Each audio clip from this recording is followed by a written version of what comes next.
नमस्कार. पुष्पास खमंग किचनमध्ये आपले खूप खूप स्वागत. आज आपण बनवणार आहोत प्रत्येकाच्या आवडीची पौष्टिक आणि अप्रतिम चवीची पालक पनीर. पालक निवडून 4-5 पाण्याने स्वच्छ धुवून घ्यायचा आहे. स्वच्छ धुणे खूप गरजेचं आहे. हा स्वच्छ धुतलेला पालक उकळत्या पाण्यातून काढायचा आहे. फक्त 1 ते 2 मिनिटात पालक उकळत्या पाण्यात ठेवायचा आहे. यानंतर हा पालक बर्फाच्या थंड पाण्यात टाकायचा. यामुळे पालकचा गडद रंग कायम राहतो.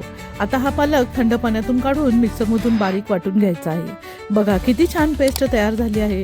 गॅसवर जाडबुडाच्या कढईत तेल आणि बटर घालून प्रथम गरम करूया. यामध्ये जिरे, कट केलेला लसूण आणि बारीक चिरलेल्या मिरच्या घालून हे थोडं परतून घ्यायचं. यामध्ये जिरा पावडर तसेच मीठ घालून हे चांगले मिक्स करून घेऊ. आता यात पालकची पेस्ट घालूया. यामध्ये थोडी साखर घालू आणि भाजीला एक उकळी आणूया.